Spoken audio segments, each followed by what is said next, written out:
Hello. There we go. There's some audio. Hey, everybody. Welcome to, this would be Sinister Sunday. If you're listening to the audio version of this, that's Morbid Mondays. So here we go. How are you? How was your weekend? I got to tell you, guys, I am pooped. Had a busy weekend of doing stuff for both the website and some entertainment stuff. And kind of what I wanted to lead off talking about this evening is I had an absolute blast last night. Brandy and I, my lovely lady friend, and I went to a place called Talon Falls in Kentucky. I live in sort of middle North Tennessee, just outside Nashville. And so we trucked, a couple hours. It was all the way back to where was it? Somewhere in Kentucky. I mean, it was northwestern Kentucky was where we were. So this Talon Falls place, it had it used to have a haunted hayride that isn't there at the moment, but they had 3 haunts. And we ended up buying a couple of tickets online as well as speed passes because everybody has a speed pass these days. So we had a speed passes as well for all of the haunts because, we're old and not to brag, but we made enough money that, we were like, hey, we'll fork over the extra $30 per ticket to go do this. And I would argue that the price was a little steep. We're talking like, I don't know. I think it was about $160 for both of us. So about $80 for the 3 haunts. And anyway, all that being the case, it was super fun. We had a great time. They weren't quite professional haunts. Like I've spent enough time at Universal Studios for Halloween Horror Nights that I'm sort of familiar with those, like, hey, here's $1 million haunted house. And it wasn't quite at that level, but it was close enough that it didn't matter. And like I said, they had 3 haunts. One of them was kind of circus themed. One of them was sort of a, haunted house kind of vibe. And then there was one, their signature haunted house was really long and had a little bit of everything. And I got to say, that one in particular, I thought was a real banger. It went on forever, and not in a bad way.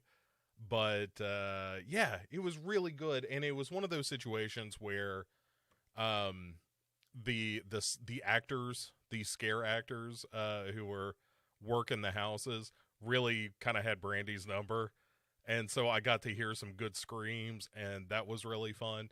Had a few people wandering around, kind of a central area, to do some scares and whatnot, and fire breathing, and they had a DJ and stuff like that.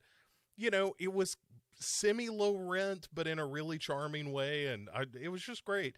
I don't know if you guys have haunts like that where you are, and we don't. There's one in Nashville called Nashville Nightmares that does a real nice job too, but this one, I was really impressed with it. Again, I'm not sure that it was worth every penny that we paid, but it's pretty damn good. Jason saying, I like to call this background, I want to speak to your manager. Really? Like it more of a jack-o'-lantern. The Karen from Hell. All right, I'm with you. Also, just rush inside from trying to fix the house and start stacking wood. I mean, whatever you got to do. If you're stacking wood, just be careful of spiders, for God's sakes. Robert saying, good evening, guys. I'm here, but also making cupcakes, so my chatting may be limited. Look, you're doing the Lord's work. If you're making cupcakes, ain't nobody going to stand in your way. Dan saying good evening. What's up, man? Jason saying, always love pulling off cool stuff with limited resources. Yeah, it wasn't quite limited. I mean, I don't know how much money they spent on the houses. Enough that they had some pretty good animatronics, and enough that they pulled off some pretty good effects. And whoever it was that was behind the design of them, like, here's what makes a good local haunt, if you ask me, is you have to know that there's a theme to the haunted house that you're putting together, that you're designing. and you stick with that theme. And the big one, the signature one, the last one we did, it was more like they had 4 or 5 concepts that all strung together. Like you started off in a vampire house, and then there were some werewolves, and then you were in a swamp, and then a pirate ship, and that kind of thing. It was like, I don't know that this totally hangs together conceptually. Pretty cool though. Pretty cool. Yeah, it's fun. Dan says he would love to be a haunt actor. I would too. I wish I had the time to do that. And I think my time has kind of passed, because I don't think I'd ever have the time to do it during the Halloween season. And also, by the time I got the time to do it, I think I would be too old and broken to do that for, 5 or 6 hours a night. I was recording with the Hail Mean guys yesterday morning, and look for that Hail Mean Power Hour doing some Night of the Creep, so you'll hear me on that. But when we were having that conversation, I was talking about going to some haunts, and Danny let me know that his kids were doing a haunted car wash in Smyrna, Tennessee, which sounded really fun. That, like, while you're getting your car washed, people kind of bang on the windows and scare you, and there's like body parts dangling from the ceiling and whatnot. And that sounded really fun. And I just like dumb stuff like that. And I don't mean dumb stuff in a negative way at all. I just mean using any opportunity to basically insert Halloween into your business. I'm a big fan of that. Jason said that he was referring to the backdrop. Yeah, that backdrop was actually from Halloween Horror Nights. But I that's definitely one of those actors on stilts kind of things, which I really dig. Dan says, I'd get too out of breath these days to chase people around. That's where I am. I'm a little too broken to do that for extended periods of time. But if you go to the Dark Parade Facebook group, you'll see some pictures I took at Talon Falls. And part of the fun of that, there was a guy who was set up as the Devil, and he just sat on a stool and cracked wise as he was collecting tickets. And I was like, I could do that. That's the kind of energy I got, is the sitting around and cracking wise. Rayman in the room, what's up, man? So yeah, I just wanted to kind of start off just celebrating it, like there's a week before Halloween, and to encourage you, if you haven't been to a local haunted house in a while, the game has stepped up. It is definitely more, I'm not going to say competitive, but there is a higher production value to most of the haunted houses that I've been to in the past 2 or 3 years than I've ever seen before. Like, the game has raised. And I appreciate that. I love to see a good haunted house. I love to see people get into it. We were both of the mind, like, hey, once we get around to next year, we are definitely going to go back to Talon Falls and see what's up, and see if they change up the themes and whatnot.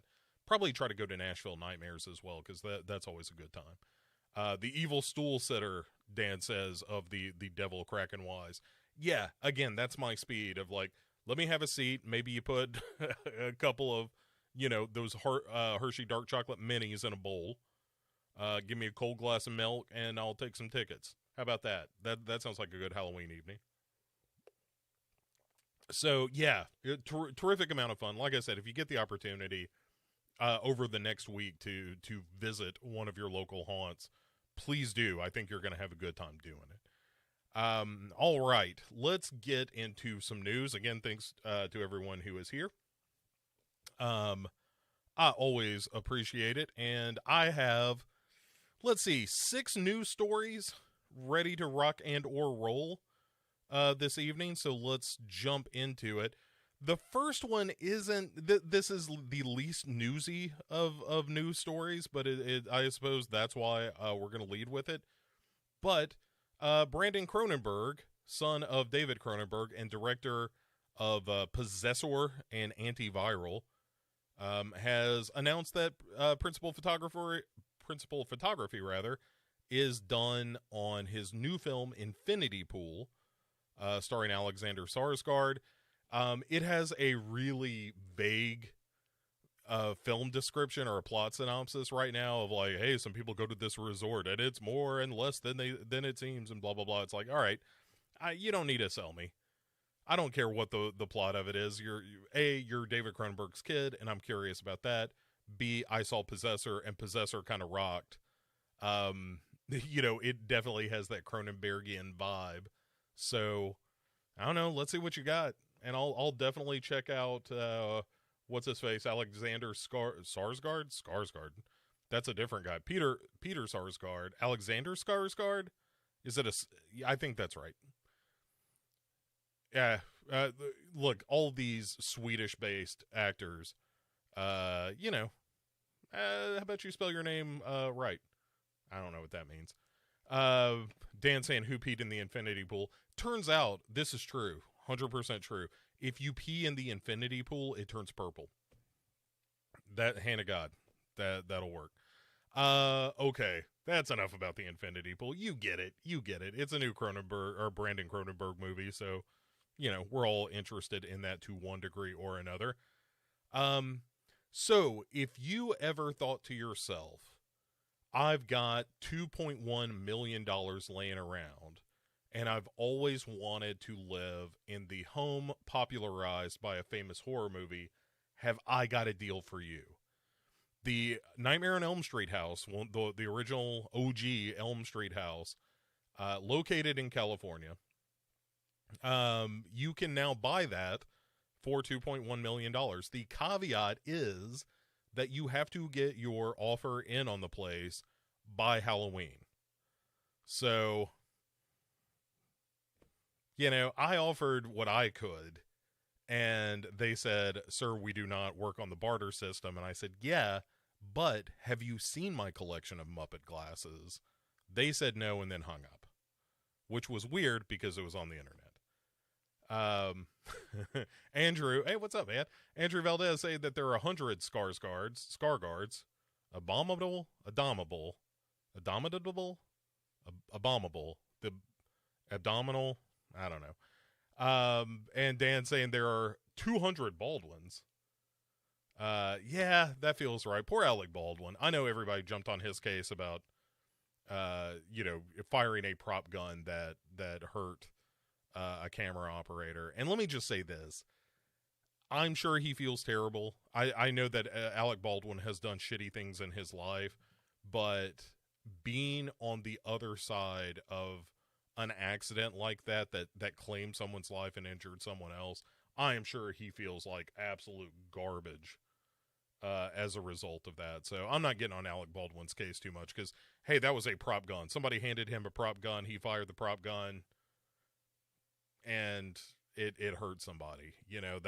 That's not his fault. It is not his job to make sure that gun is not loaded. I feel bad for everybody on the set, and I know that there are some stories circulating that the set of the film that he was on, Rust is the name of the movie, that the set may not have been up to snuff, that there may have been people playing fast and loose with hours and safety and stuff like that, but oh my goodness. Alan saying, I put a bid in, but I don't want to evict Bo Burnham. That's right. He shot the Inside special, right? Isn't that right? Didn't he shoot the Inside special in that house? I don't know. I only got about 10 minutes into that Inside special before I was like, this is some navel-gazing bullshit. I know a lot of people like Bo Burnham, and I thought he was great in Pretty Young Woman. I just, that special, it was a little too much for me. I think maybe I'm just too happy a person for the Bo Burnham special, because I was not in the mood to be bummed out. And there seemed to be a little bit of bummery afoot. Anyway, so that's the whole story. If you got $2.1 million, you can buy that house. And actually, I'm sure that the price is up at this point. So you're going to need $2.1 plus million. Andrew saying the basement / boiler room not included in that Elm Street house. Very true, but just down the road at the school. Okay, where do we want to go next? All right, here's something that we talked about recently. I think 2 weeks ago we talked about Jamie Clayton being cast in the new Hellraiser reboot at Hulu, that feature film. Well, guess who is also making a Hellraiser reboot? That's right, your friend and mine, David Gordon Green, director of Halloween and Halloween Kills, as well as the Pineapple Express and a bunch of, comedies, stoner comedies, and that sort of thing. So that is being done as a series at HBO, also known, if you're in the industry, as Habo. So on Habo, they are, it's not really known like that. They are doing a series of Hellraiser. There is a script for it, I think is what I read. Hold on, I've got a quote here. It's super early in production. Maybe there's not a total script for it yet, but they're in pre-production on that guy. Meanwhile, the Hulu production that Clive Barker is actually behind, he is producing, that not only has a script, but it's been casting, as we know, because Jamie Clayton got cast as Pinhead. So, I don't know. I have a feeling that the television series is going to be a more traditional take on the Hellraiser mythos. I don't know that I want to see a Hellraiser show because, again, I think that's going to focus maybe more on the Cenobites than I want to see.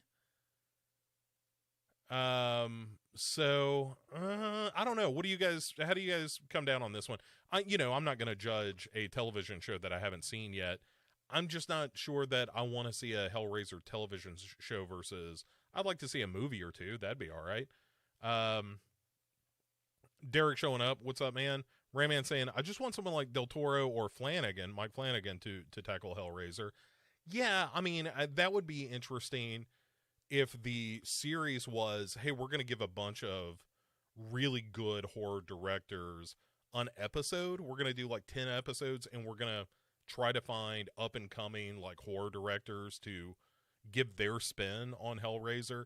I would also be more interested if it were more anthology than narratives series. That if it was like, here's Tales of the Lament configuration, where it's stories of people brushing up against the world of the Cenobites and all that stuff. That to me would be far more interesting. Dan saying he likes the shirt. Again, if you're listening to this on the Morbid Mondays, you don't get to see the very cool house t-shirt that I'm wearing, but, you pick your battles. But thank you. I like this shirt a lot. Also, it was clean, and that's not true of most of my clothes at this point. Andrew says, and you get a Hellraiser, and you get a Hellraiser, and you get a Hellraiser. Yeah, I what I neglected to mention is I am also producing a version of Hellraiser here in my world of Halloween candles. If you look closely, you will see the puzzle box somewhere in this shot. Jason says Hubbo Ransdell. That's right. Alan says evil winks tonight. That ought to be the tagline of the show if David Gordon Green is watching, and I know he is. Evil winks tonight is where it's at. Derek saying Michael Dougherty is, I think, involved with the David Gordon Green thing. That's certainly more interesting. Like I said, I wish. I hope that it's an anthology. I think that is the way to go with it. Dan says David Gordon Green should probably give the horror genre a little break for a while. Don't get your hopes up, Dan, because you got Halloween Ends. Is that what it's called? Halloween Dies, Halloween Ends. One of the two is the last of the Halloween trilogy that they're still trying to figure out how to land that plane. And then, of course, you've got, his Hellraiser thing. Once that Halloween 2018 deal took off, once that made some money, David Gordon Green can do whatever horror thing he wants to do because that made money. And that's what matters, is did you make money for us? Andrew says, everyone name drops Mike Flanagan. I want different views. Yeah, and Flanagan's kind of got his own vibe. Where, he is a very traditional kind of long-form narrative storyteller. I wouldn't mind. I mean, speaking of a Brandon Cronenberg, how awesome would it be to see Brandon Cronenberg do a Hellraiser film, or Timo Tiante doing some Hellraiser, Joko Anwar doing some Hellraiser, Sion Sono doing some Hellraiser. I think the more experimental a director that you have doing that stuff, I think the better off we all are. Let's see. Derek says, I wish Mad Mel Gibson directed a Hellraiser movie. I'm still surprised Mel Gibson is out of Hollywood jail. I'm not sure that I'm on board yet with him not being Hollywood's asshole. Because I don't know that he ever apologized for his behavior. And let's face it, he's kind of an anti-Semite. Or certainly seems so. And that's not cool. Like, we want to have an inclusive community in the horror world.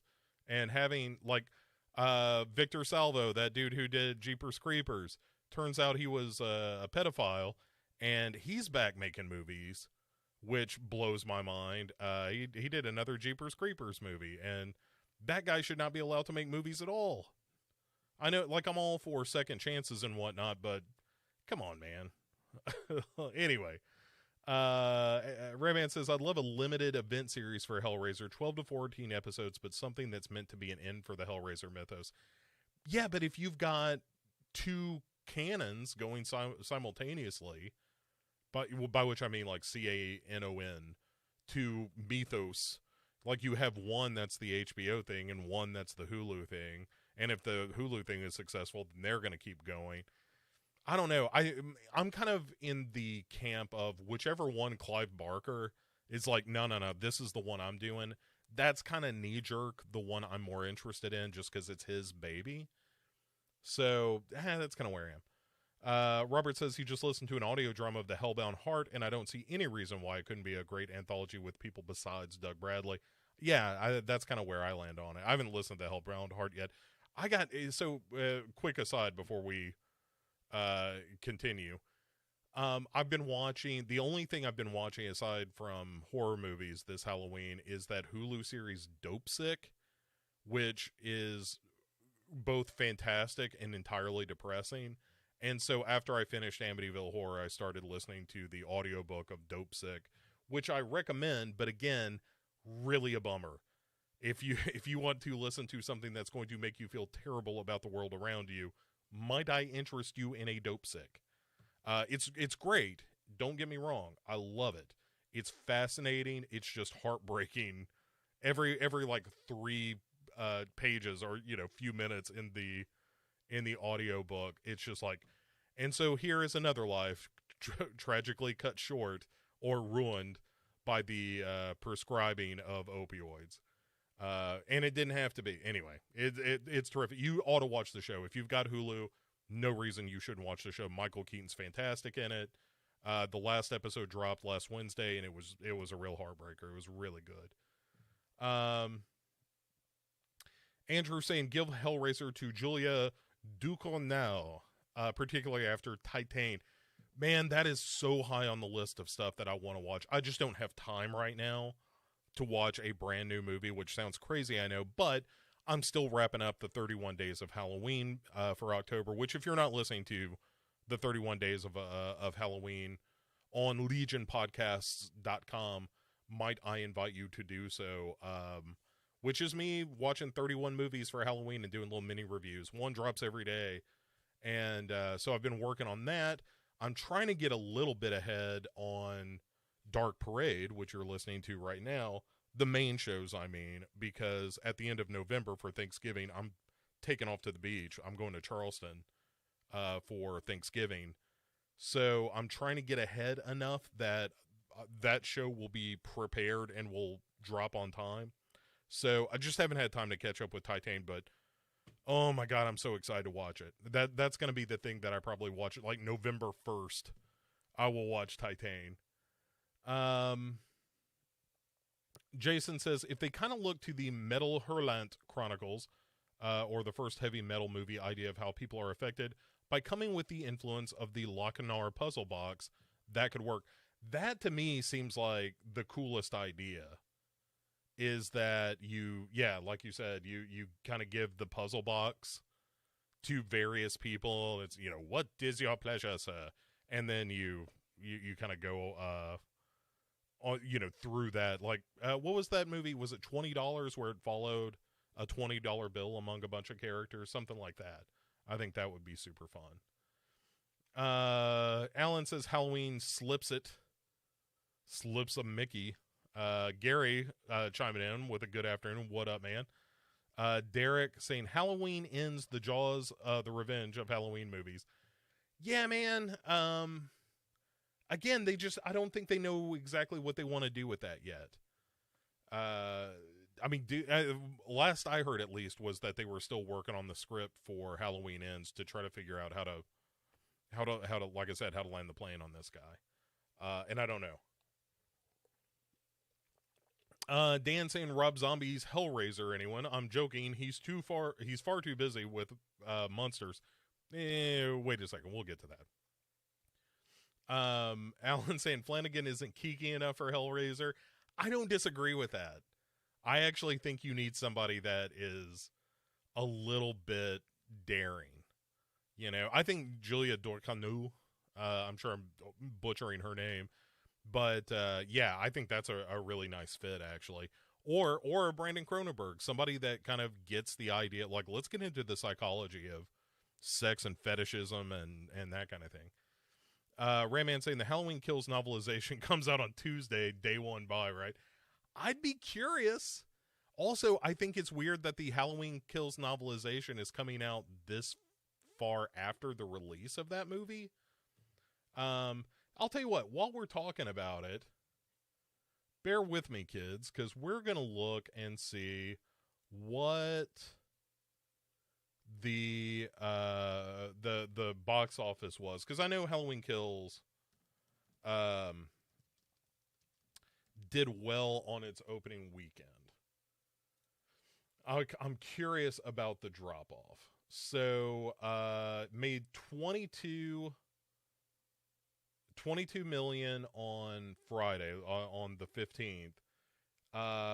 Made 4.5 this past Friday. Saturday was a little bit better with about 6 million, but it made, it did well. It made like almost $50 million that first weekend. Looks more like it's going to make about 15 this weekend, but this movie's made almost $100 million, and it could not have cost that much. Certainly weren't paying much for the script, am I right? You know what I'm saying, everybody? You get it. Gary says, just got 2 more reviews in. Want to show out today. Water Pump 1, $350 later. I'll be on the ball tomorrow. Yeah, man. Do what you got to do when you can do it, man. Water pumps, not a fun thing to replace, but, I mean, the joys of home ownership and car ownership, right? Like, I was having that conversation just this morning of, like, I will have officially paid off every bill and outstanding, like, car note and home note and all that stuff the end of next year, at which point I will promptly turn around and get back in debt to do some home renovations. Just the way it goes, man. It's just the way it goes.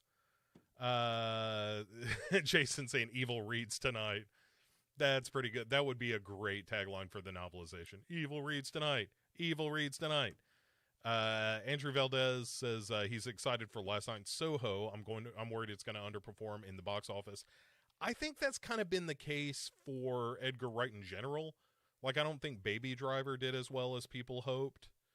I'm sure that Sparks did not, do gangbusters at the box office, even though it was a terrific documentary. I went to the movies to see that, and it was great. Last Night in Soho, I'm really looking forward to as well. I've heard some mixed reviews of that, some early reviews of it, but I don't care. I'm an apologist for Scott Pilgrim versus the World. I think that movie is great. So yes, I will see anything that Edgar Wright ever does. As long as I can draw air into these lungs, I will be there for Edgar Wright. Derek said he watched Cemetery of Terror today, and it was amazing. I'm not sure if I know that one, man. Throw a link to the IMDb in the chat. Let me take a look at that. I don't think I've seen that one yet. Okay. Enough about dueling Hellraisers. Where are we going next? Okay, now I know where we're going next. This is news you can use. Steve Kostansky, director of Psycho Goreman, which is that guy right there. That's Psycho Gorman. He has announced that there is a sequel in the works. So if you thought to yourself, boy, that Psycho Goreman was a great movie, like I did, and perhaps you want a little more of it, you're about to get it. Well, not, it's going to take a while to get there, but man, I love Psycho Gorman so much. I thought that movie was wonderful. What a delight. That come out this year? Was that this year already? Man, this has been a weird year as far as releases. Once I wrap up October, I gotta start thinking about an end of year list and start watching. Like, I haven't seen The Night House yet. I need to see The Night House. I need to see Titane. So yeah. If Psycho Gorman was this year, it will definitely probably be on an end of year list. Oh, Lee Russell in the house. What up, man? Yeah, I like Hunky Boys as well. Or do I? Man, what a delightful movie. I know it's not everybody's cup of tea. It's a very specific kind of film. But I adore it. Yeah, and I'm really excited that we're going to get a little bit more of that. All right. Let's get to our... Oh, wait, hold on. Derek's telling me it's a Mexican horror movie from 1985, and it's a cross between a slasher and a zombie movie with Hugo Stiglitz as the Dr. Loomis character. All right, I'm in. That sounds like something I need to watch. All right. This is kind of piggybacking on a story that we talked about either the first or second Morbid Monday, I feel like. And that is the Bad Ben found footage horror movie series, of which I have seen none. So let me take a little drink to wet my whistle. Okay, so Bad Ben, I still have not seen any of. See above regarding 31 Days of Halloween, as well as trying to get all of the Dark Parade shows scheduled well enough in advance that I can go on vacation in November to Charleston and not have to think to myself, holy shit, I should have done so much more recording. I'm trying to do that now. But I will get to the Bad Ben series very soon, sooner rather than later. I've only got like 6 movies I need to watch before I'm free of obligation. And Bad Ben is going to be on that list. I'm not saying I'm going to watch it the same day I watch Titane, but it is going to happen pretty soon. And the point is, guys, they are making a video game version of Bad Ben called Bad Ben Dread. Let me give you a little information on this. So you're playing Tom Riley, and buys this house sight unseen, and it looks to be kind of a Five Nights at Freddy's thing. The way that it's being made by a developer called Corpse Pile, and you can play this right now on Itch.io if you're a video game person. Itch.io is sort of is super indie game play. So here's the idea: is one of these days I am going to watch those Bad Ben movies, and then I will play this game. So I don't know exactly what the game is, but there is a video game of Bad Ben, and boy, I feel like I should watch that. Okay. So, let's get into the final bit of news for the evening, and somebody called it from the cheap seats earlier. That is, of course, that we got... oh, wait. Before we get to that, Jason saying that he has played the Bad Ben game. Please tell me more, and we will... Ricky in the house as well. So we will catch up to that in just a moment. But... As someone mentioned earlier, the Monsters movie has released a set photo featuring Sherry Moon Zombie as Lily Munster, surprising no one. And, I had the other actors pulled up. We have Jeff Daniel Phillips as Herman Munster, who was in Three from Hell and Lords of Salem. Yeah, he was in Lords of Salem. And you also have Daniel Roebuck, who I know best as being the guy who played Jay Leno in that made-for-TV movie about the late night wars called The Late Shift, which I still have very fond memories of. And he, apparently he's a horror guy as well. Has been bouncing around, like directed a couple of like horror docs about horror television hosts or something, based on some very sketchy, quick research I did. He is playing Grandpa Munster. My favorite meme I have seen about all of this is that script excerpt that somebody put together that's like just a bunch of F-bombs as the Munster family is talking to one another. I don't know what that's going to be.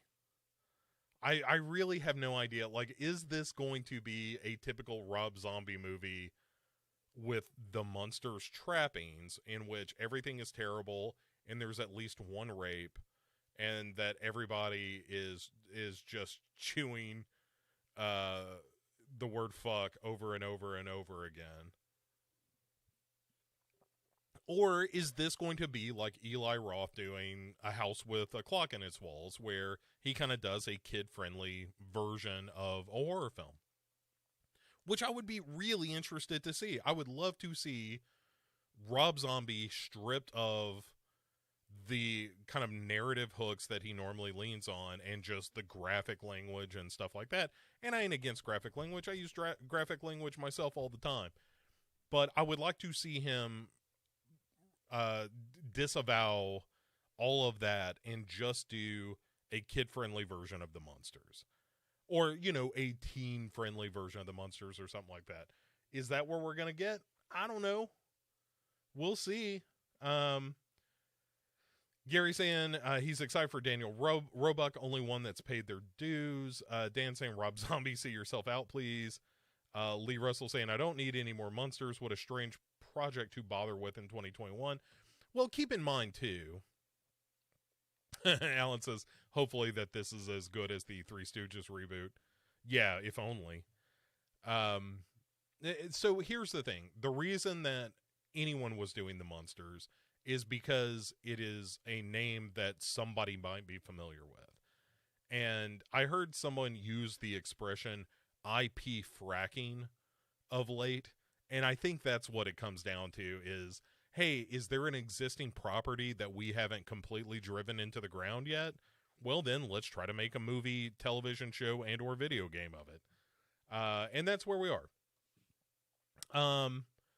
So here's the thing. The other thing that's floated around about this is the idea of Sherry Moon Zombie maybe not being the best actress.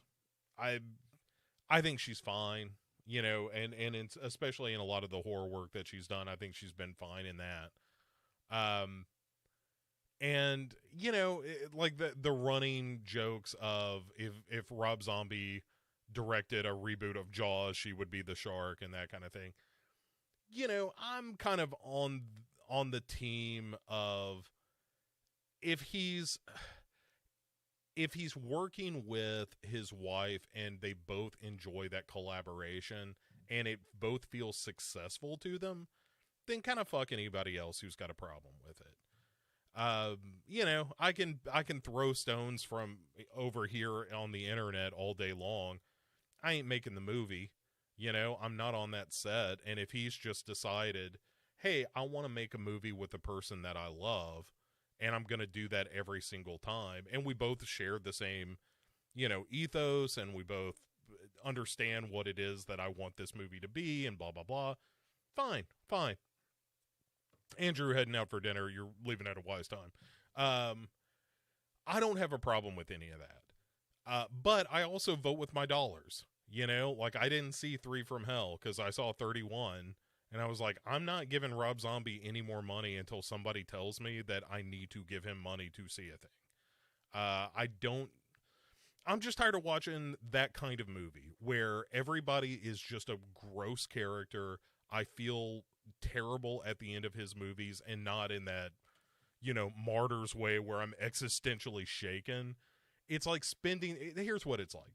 It's like when you go to like a high school reunion, or you go back to your hometown and you hook up with a friend of yours from high school, and it turns out that he's like a low-key kind of functional alcoholic, and he got a divorce, and he doesn't talk to his kids anymore, and you're just like, ugh, you're just a bad person, and I don't want any part of this. And I hope that I never talk to you again. That's how I feel when I watch a Rob Zombie movie now, is that it is the cinematic equivalent of hanging out with an old friend that I used to have a good time with, and now just makes me feel kind of sad. So I'm not going to see the Munsters until somebody, like I said, if somebody comes in to this chat and is like, you're not going to believe this. He has done an entirely different movie than the kind of movie he normally does. It's really good. It's really fun. It's very funny. That would be exactly what I would want to hear to lure me into seeing the Munsters. Dan says, isn't Tim Burton doing a Wednesday series? Yeah, which is also a thing I don't give a shit about. Like, Tim Burton is another director that has not made anything that I cared about since, I don't know, the early 2000s. When was Sleepy Hollow? That was probably the last thing I cared about. Yeah, I don't know. Jim says, what's up, Jim? Wednesday Addams helping cops solve murder seems very off-brand. Yeah, it really does. But also, like, Sleepy Hollow is it's not super off-brand for the Sleepy Hollow story, but it's a different take on it. But, the last few things he's done, like those Alice in Wonderland movies I didn't see the second one. The first one was god-awful. That Planet of the Apes remake was terrible. It's just hard to imagine. Like, Dark Shadows was miserable. There just hasn't been anything that's come out of Tim Burton in a while that I have any interest in. Gary says the comedic timing is not there. Yeah, I don't think Rob Zombie's funny. He hasn't done a funny movie yet. I think the last thing he did that I liked was probably Lords of Salem. And I have my problems with that, but I think it's at least different and kind of interesting. Dan saying Wednesday has a great cast with Catherine Zeta-Jones, etc. Yeah. I'm not saying he can't put together a good cast. That Dark Shadows movie had an outstanding cast too. Man, it's still a piece of crap. Jason says if Zombie does a proper Munsters movie, it should avoid most of his worst traits, and that might be something, but it's too early to tell. That's kind of where I am. My gut reaction is I don't think I want to see it, but if it comes out and it's rated PG, then I'm more interested. An R-rated Munsters movie from Rob Zombie offers no interest to me. A PG Munsters from Rob Zombie I find really interesting as an idea. Alan says, oh God, Rob Zombie movies are my dad. Right. Yeah, I know. Like, my dad too, were he still with us. But yeah, it is just that kind of, I don't like this. Andrew says Sleepy Hollow was 99. That feels right. That feels like the last time. Hold on. Corpse Bride was the last Burton that did anything for me, Jason says. But isn't that Henry Selick more than Tim Burton? And, all right, let's look at the Tim Burton filmography very briefly. We're not going to go too far down this rabbit hole. I just want to get a look at the last stuff he directed. The Wednesday series, Dumbo, don't give a shit. Mrs. Peregrine's Home for Peculiar Children. Did not see Big Eyes. I'm more curious about it because of Christoph Waltz. Still didn't see it. Frankenweenie, fine. Dark Shadows, poop. Alice in Wonderland, poop. Sweeney Todd. You know what? I kind of enjoyed Sweeney Todd. So you only have to go back 14 years for me to care about something that Tim Burton did. And I thought Big Fish was okay. So Big Fish is okay. Charlie and the Chocolate Factory was a disaster. Corpse Bride, I know a lot of people like it. I wasn't crazy about it. Yeah. So, yeah. All right. I just want to get a feel for that, but yeah.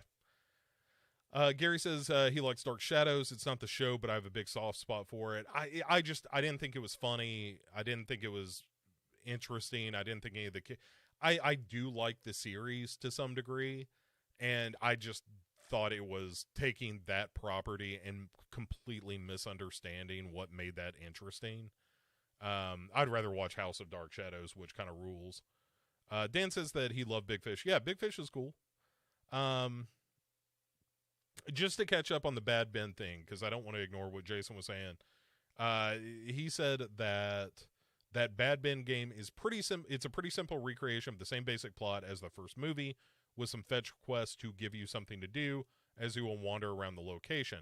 It's really just a bit of light silliness that's for the fans to have fun with, and a bit of an ad for the next movie. Okay. And he said the internet connection died when he was looking at the trailer for Bad Ben 9. There are 9 of those. I got to do one of those. Andrew says his full-length version of Frank and Weenie. I never saw that. I saw the short years ago and thought that was fine. But I didn't go back to it. Yeah, so Tim Burton and Rob Zombie occupy that same place in my mind of here are directors that I used to care about. Eli Roth also on that list. Here's a director that I used to think might be something. And I was proven wrong every time. Every time I let one of those directors capture my heart, it turns out that they were not very good. Okay. If you have any questions related to what we talked about or not, or just random questions, hit them up style. In the chat. It is time to get to movies that are streaming between now and when next we talk. And spoilers, there aren't many. On Netflix, on October 27th, you can watch Hypnotic, starring Kate Siegel, recently of Midnight Mass. This is not a Mike Flanagan film, but just a film she is in, a horror film that involves, I believe, sort of hypnotic regression or hypnotic memory recollection. Anyway, I like Kate Siegel. I'll probably check that out at some point. Also, a sequel to a movie I didn't see called Nobody Sleeps in the Woods Tonight. I don't know anything about it, but they're doing a sequel, and it's going to be on Netflix on October 27th. Nothing horror-related on Hulu or Amazon that I saw. And HBO Max, same thing. On Shudder, you can watch, as of October 25th, being tomorrow, or if you're listening to Morbid Mondays, as of today, you can watch the movie The Addiction, which I highly recommend. A great art house vampire film. And you can watch 2 films that are similar in my mind, Just Before Dawn and Rituals. Both of them are kind of slasher movies that involved people going into the woods or remote areas and being hounded by the locals to some degree. And anyway, so that's it. That's between now and Halloween. You got a little time on your hands to catch up. Might I recommend some of the stuff I've been watching on the 31 Days of Halloween? Because let's talk about this for a second, people. No bullshit. When was the last time you watched Motel Hell? Motel Hell is so good. It had been a while since I watched it, and I watched it for the 31 days. My review of it just dropped a couple of days ago, I think Saturday, on legionpodcast.com. Motel Hell is wildly entertaining. It's unsettling and not necessarily scary, but certainly disturbing at times. Also very funny. It is one of the best blends of horror and comedy from the 80s that you're likely to see, and it's from like 1980. Movie is almost it's 41. It could have a kid in college if it had found the right person. But Motel Hell is fantastic. If you haven't seen that in a while, go back and revisit it. If you've never seen Motel Hell, then you need to watch it. And if you've watched it within the past 30 days, you're living right. That's all I can say about that. You're smarter than me. Andrew, where am I? Dan says Eli Roth a better actor than director, in my opinion. Yeah, I would. House with a Clock in Its Walls is fine. That's a pretty well directed film. I don't know that he's a bad director. I think that Eli Roth as a person, I don't think I like. I don't like his ethos. I don't like thematically. After I saw Knock Knock, I was like, Eli Roth is a 14-year-old still.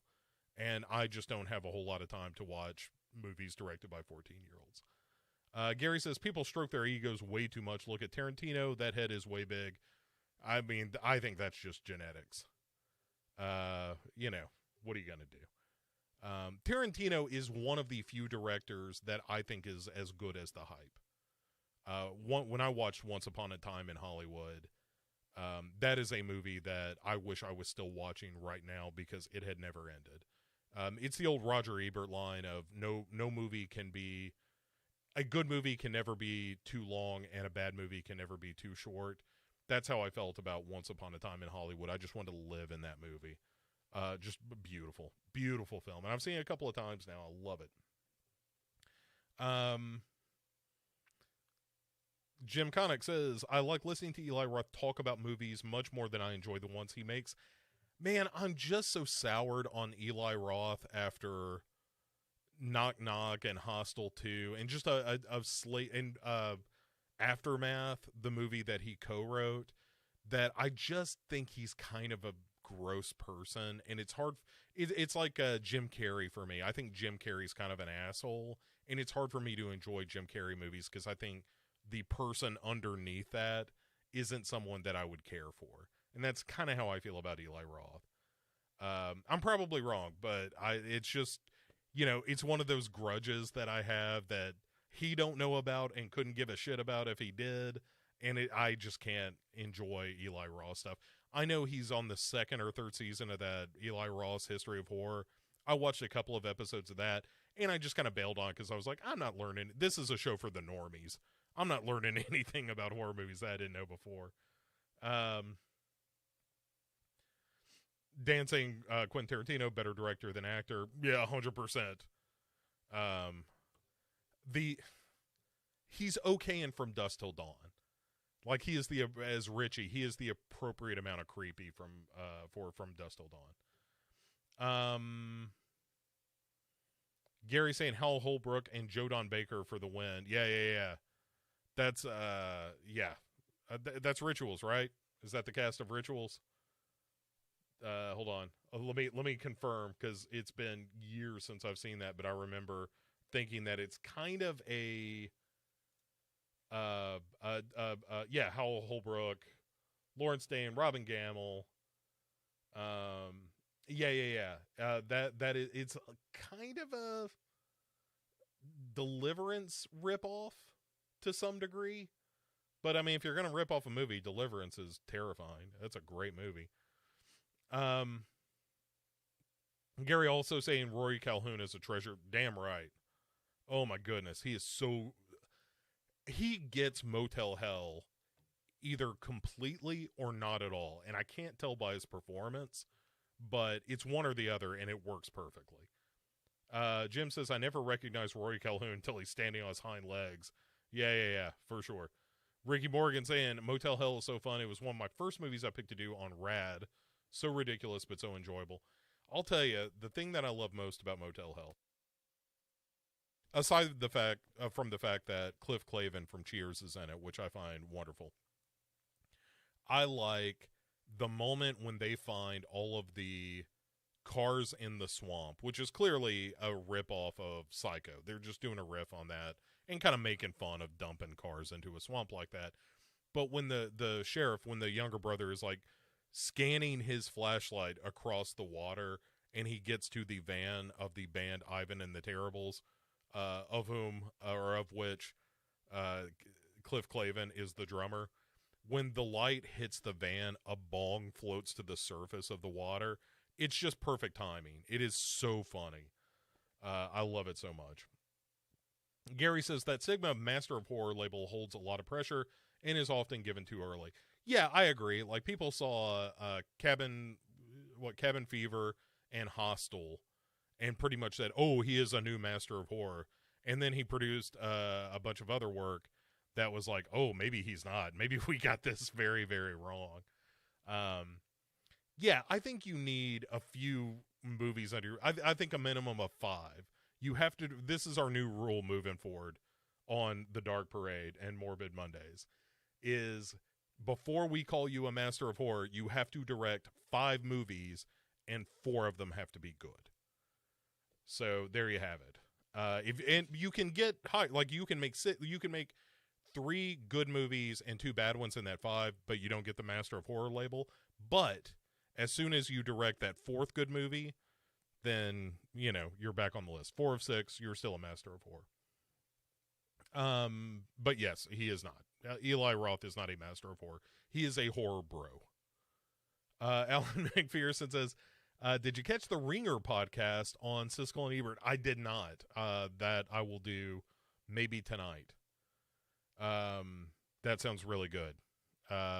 Andrew Valdez says Eli Roth comes off broy. Maybe that's not how he really is, but he comes off that way in his movies. I think that's how he comes off in his interviews too. He is the Zach Bagans of horror directors. The 2 of them are kind of the same ilk, I find. Dan says Green Inferno was when I was done with Roth. I think I was off before Green Inferno, but I did see Green Inferno, and I remember thinking at the time, like, oh, this was terrible. This is not good. Ricky says it's the swinger scene for me in Motel Hell. The swinger scene is incredibly funny. I talked about that in the 31 Days bit that I did, where I said that, you know, that scene by today's standards might even be problematic, but I don't know that you can deny a guy who's into bondage really getting off on being tied up by someone who is just going to turn him into sausage. I think that's wonderful. It's so funny. Dan says, by those rules, Shyamalan is not a master yet then. Yes, 100%. M. Night Shyamalan, not a master of horror. Not even, like, a consistently good director. Maybe batting 500? Maybe? All right, let's do another of our deep dives, our patented Morbid Monday deep dives on a filmography, and we will very quickly go through the list of M. Night Shyamalan movies and talk about what's good and bad. Praying with Anger, didn't see. Wide Awake, didn't see. Sixth Sense, fantastic. Unbreakable, pretty good. Signs, it's all right. The Village, terrible. Lady in the Water, terrible. The Happening, terrible. Last Airbender, didn't see it, heard it was terrible. After Earth, didn't see it, heard it was terrible. The Visit, it's fine. It has a kid getting his face filled with a poopy diaper. That was great. The rest of it I can take or leave. Split, I like. I'm on board for Split.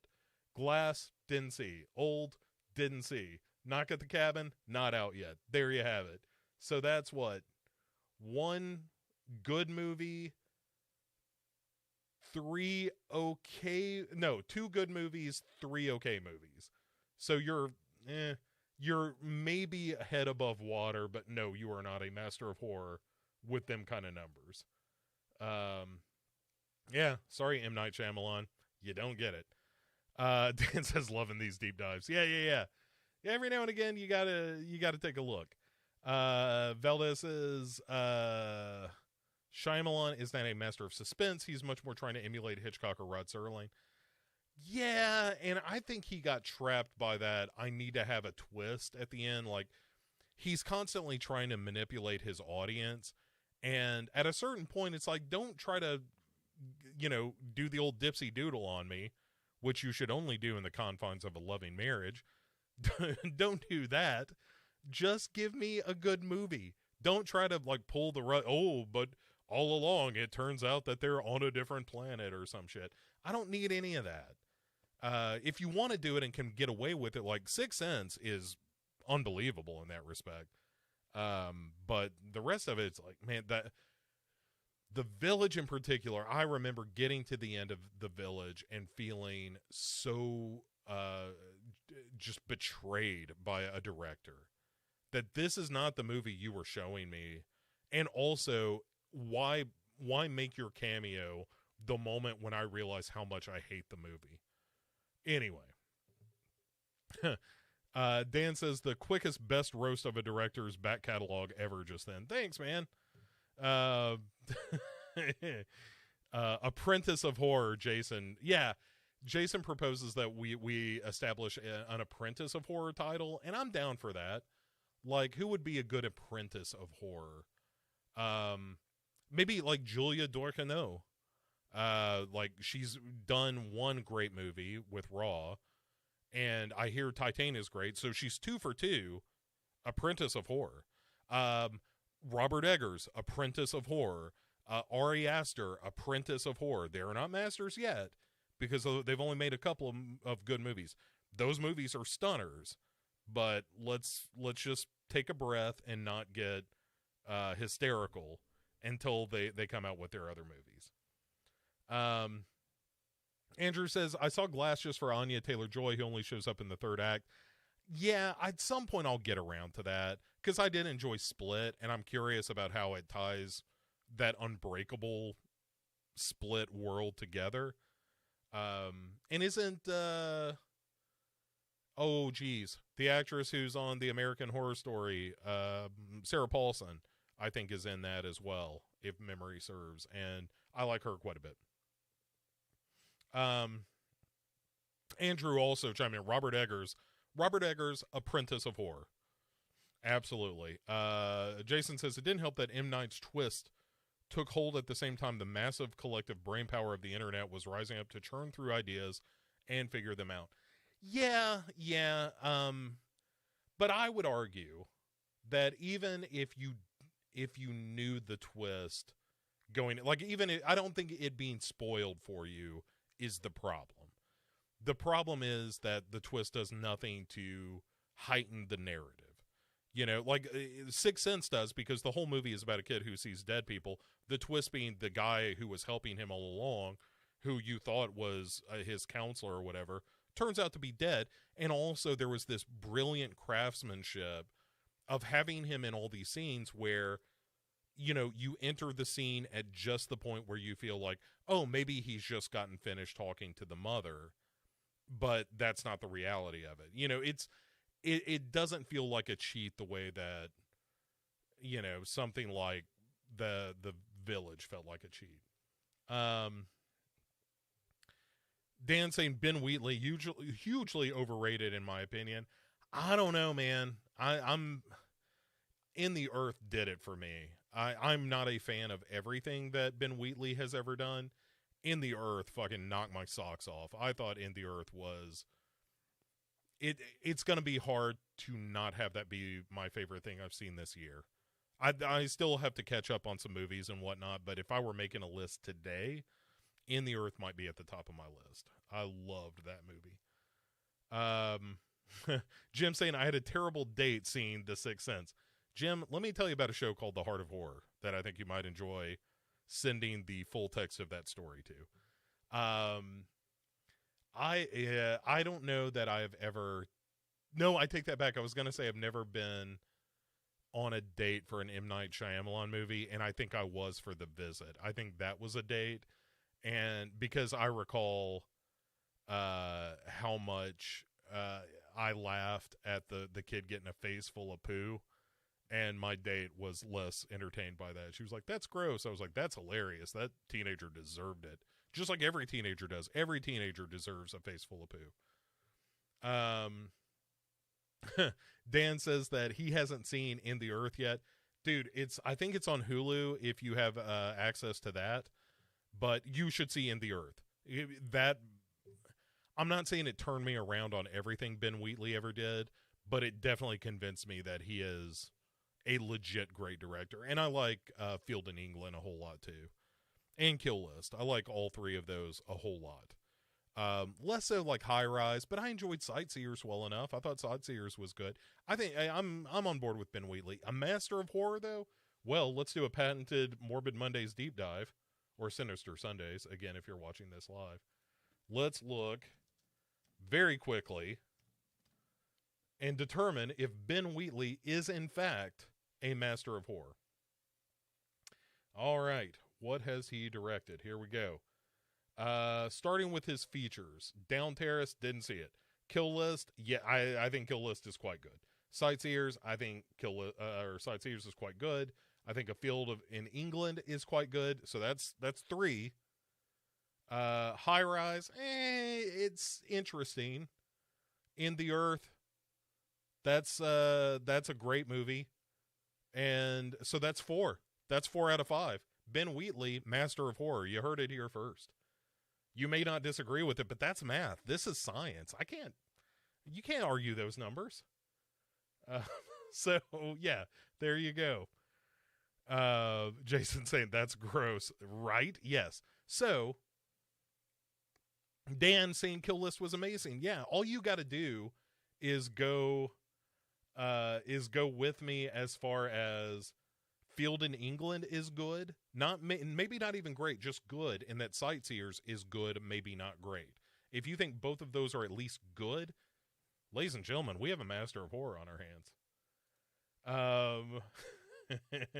Thanks, Dad. These are enjoyable. Okay. We have crowned a new master of horror. We've decrowned. What do you call that when you decrown someone? Maybe just regicide? We have regicided Eli Roth. So I think our work here is done for tonight. Look, guys, sincerely, this is so much fun.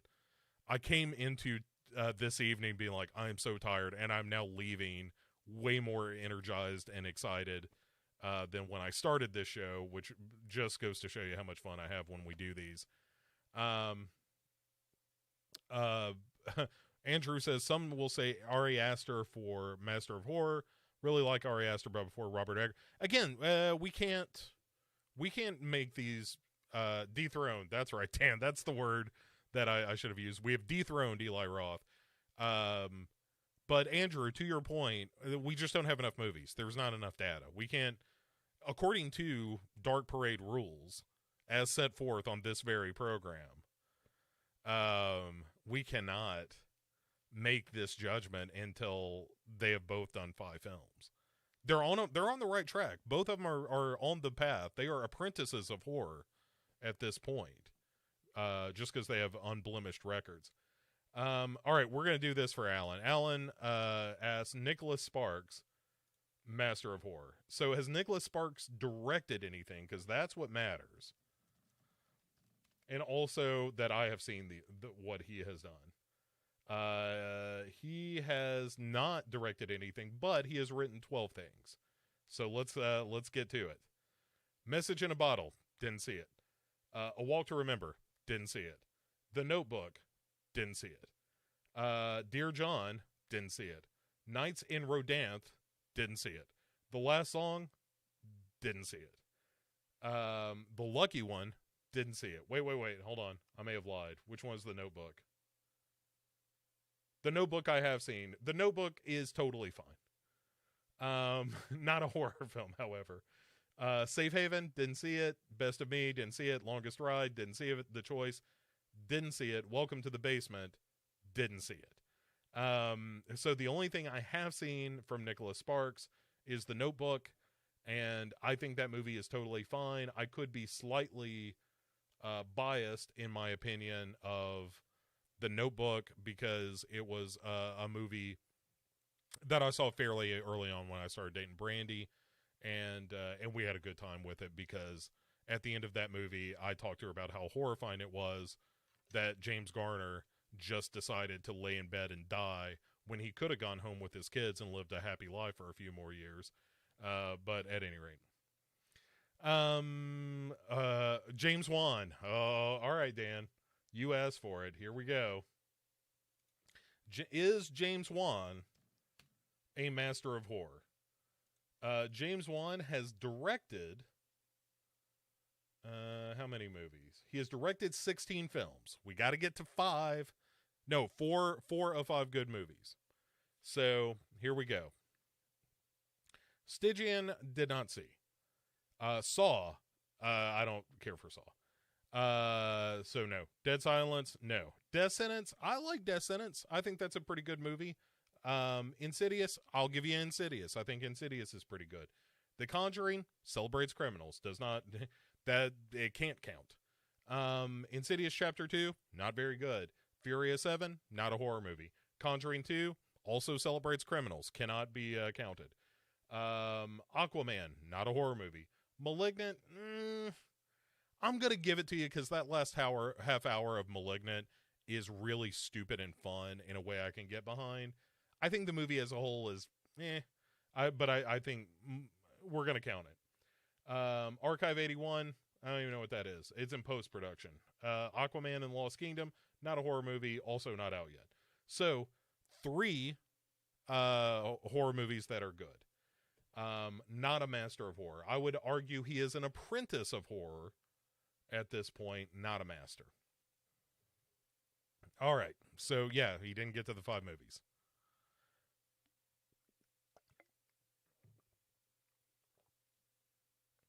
Okay. I think my video is starting to chug. I don't know if that's my connection or what. Jason saying Master of Mondays. Let's do this real quick. Hold on.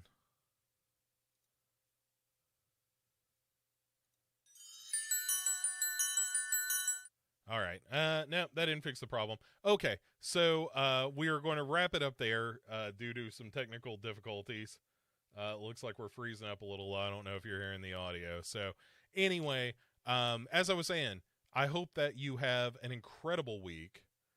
We got one more week to Halloween. I hope you enjoyed this program. I hope you enjoyed what we've been doing on Legion Podcast. I hope you're enjoying the Dark Parade.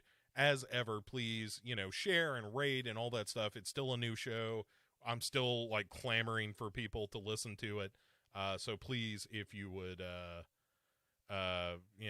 help out, that'd be great. I appreciate it. Anyway, that's it. Again, thanks for hanging out so much. I really, really appreciate listening and coming to the shows and interacting and all that stuff.